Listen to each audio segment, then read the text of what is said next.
Hello and welcome to the Columbus Mercury Theater here in Columbus, Indiana, where audio plays, short stories, and other works of great literature are presented for your entertainment. Please note this ebook is for the use of anyone, anywhere in the United States and most other parts of the world, at no cost and with almost no restrictions whatsoever. You may copy it, give it away, or reuse it under the terms of the Project Gutenberg license included with this ebook or online at www.gutenberg.org. If you are not located in the United States, you will have to check the laws of the country where you are located before using this ebook. Today's selection is from Masterpieces of American Wit and Humor, Volume 4, by Fitzhugh Ludlow, Harriet Beecher Stowe, and others. Edited by Thomas L. Masson. And now, Rheumatism Movement Cure by Robert Jones Burdett. One day, not a great while ago, Mr. Middlerib read in his favorite paper a paragraph stating that the sting of a bee was a sure cure for rheumatism, and citing several remarkable instances in which people had been perfectly cured by this abrupt remedy. Mr. Middlerib thought of the rheumatic twinges that grappled his knees once in a while and made his life a burden. He read the article several times and pondered over it. He understood that the stinging must be done scientifically and thoroughly. The bee, as he understood the article, was to be gripped by the ears and set down upon the rheumatic joint and held there until it stung itself stingless. He had some misgivings about the matter. He knew it would hurt. He hardly thought it could hurt any worse than the rheumatism, and it had been so many years since he had been stung by a bee that he had almost forgotten what it felt like. He had, however, a general feeling that it would hurt some. But desperate diseases required desperate remedies, and Mr. Middlerib was willing to undergo any amount of suffering if it would cure his rheumatism. He contracted with young Master Middlerib for a limited supply of bees, humming and buzzing about in the summer air. Mr. Middlerib did not know how to get them. He felt, however, that he could safely depend upon the instincts and methods of boyhood. Now, he knew if there was any way in heaven whereby the shyest bee that ever lifted a 200-pound man off the clover could be induced into a wide-mouthed glass bottle, his son knew that way. For the small sum of $10, young Master Middlerib agreed to produce six bees, sex and age not specified. But as Mr. Middlerib was left to uncertainty as to the race, it was made obligatory upon the contractor to have 3 of them honey and 3 humble, or in the generally accepted vernacular, bumblebees. Mr. M did not tell his son what he wanted those bees for, and the boy went off on his mission with a head so full of astonishment that it fairly whirled. Evening brings all home, and the last rays of the declining sun fell upon young Master Middlerib with a short, wide-mouthed bottle comfortably populated with hot, ill-natured bees, and Mr. Middlerib and a $10 bill. The bill and the bottle changed hands. Mr. Middlerib put the bottle in his coat pocket and went into the house, eyeing everybody he met very suspiciously, as though he made up in his mind to sting to death the first person who said bee to him. He confided his guilty secret to none in his family. He hid the bees in his bedroom, and as he looked at them just before putting them away, he half wished the experiment was safely over. He wished the imprisoned bees did not look so hot and cross. With exquisite care, he submerged the bottle in a basin of water and let a few drops in on the heated inmates to cool them off. At the dinner table he had a great fright. Young Miss Middlerib, in the artless simplicity of her romantic nature, said, "I smell bees."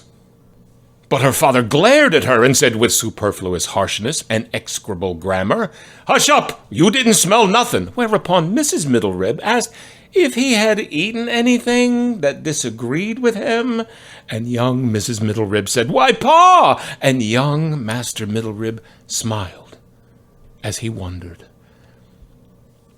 Bedtime at last, and the night was warm and sultry. Under various false pretenses, Mr. Middlerib strolled about the house until everybody else was in bed, and then he sought his room. He turned the lights down until their feeble rays shone dimly. Mr. Middlerib disrobed slowly, very slowly. When he was at last ready to go lumbering into his peaceful couch, he heaved a profound sigh, so full of apprehension and grief that Mrs. Middlerib, who was awakened by it, said if it gave him so much pain to come to bed, perhaps he'd sit up all night. Mr. Middlerib choked another sigh, but said nothing, crept into bed, and after lying still a few moments, he reached out and got his bottle of bees.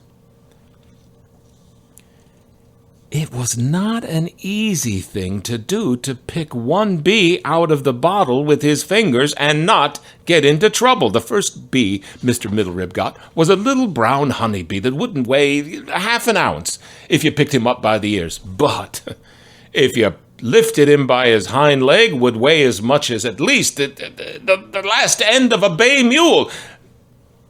Mr. Middlerib could not repress a groan. "What's the matter with you?" sleepily asked his wife. It was very hard for Mr. Middlerib to say that he only felt hot, but he did it. He didn't have to lie about it either. He did feel very hot indeed, about 98.6 degrees all over, and 197 degrees on the end of his thumb. He reversed the bee and pressed the warlike terminus of it firmly against the rheumatic knee. It didn't hurt so badly as he thought it would. It didn't hurt at all. Then Mr. Middlerib remembered that when the honeybee stabs a human foe, it generally leaves its harpoon in the wound, and the invalid knew that the only thing this bee had to sting with was doing its work at the end of his thumb. He reached out his arm from under the sheet and dropped this disabled atom of rheumatism liniment on the carpet. Then, after a second of blank wonder, he began to feel around for the bottle and wished he knew what he had done with it. In the meantime, strange things had been going on. When he caught hold of the first bee, Mr. Middlerib, for reasons, drew it out in such haste that for a time he forgot all about the bottle and its remedial contents, and left it lying uncorked in the bed between himself and his innocent wife. In the darkness there had been a quiet but general emigration from that bottle. The bees, their wings still clogged with the water Mr. Middlerib had poured upon them to cool and tranquilize them, were crawling aimlessly over the sheet. While Mr. Middlerib was feeling around for it, his ears were suddenly thrilled and his heart frozen by a wild, piercing scream from his wife. "Murder!" she screamed. "Murder! Oh, help me, help me!" Mr. Middlerib sat bolt upright in bed. His hair stood on end. The night was warm, but he turned to ice in a minute. "Where in thunder?" he said, with pallid lips as he felt all over the bed with the head frenzied haste. "Where in thunder are them infernal bees?" And a large bumble, with a sting as pitiless as the finger of scorn, just then climbed up the inside of Mr. Middlerib's shirt until it got squarely between his shoulders, and then it felt for his marrow, and he said calmly, "Here's one of them." And Mrs. Middlerib felt ashamed for her feeble screams when Mr. Middlerib threw up both arms and with a howl that made the windows rattle, roared, "Take him off! Oh, for the land has got somebody! Take him off!" And then when the little honeybee began tickling the sole of Mrs. Middlerib's foot, she shrieked that the house was bewitched and immediately went into spasms. Now, the household was aroused by this time. Young Miss Middlerib and young Master Middlerib and the servants were pouring into the room, adding to the general confusion by howling at random and asking irrelevant questions, while they gazed at the figure of a man a little on in years in his pajamas, pawing fiercely at the unattainable spot in the middle of his back, while he danced an unnatural, weird, wicked-looking jig by the dim religious light of the nightlight. And when he danced and howled, and while they gazed and shouted, a navy blue wasp that young Master Middlerib had put in the bottle for good measure and variety, and to keep the menagerie stirred up, had dried his legs and wings with a corner of the sheet, and after a preliminary circle or two around the bed to get up his motion and settle into a working gait, he fired himself across the room, and to his dying day, Mr. Middlerib will always believe that one of the servants mistook him for a burglar and shot him.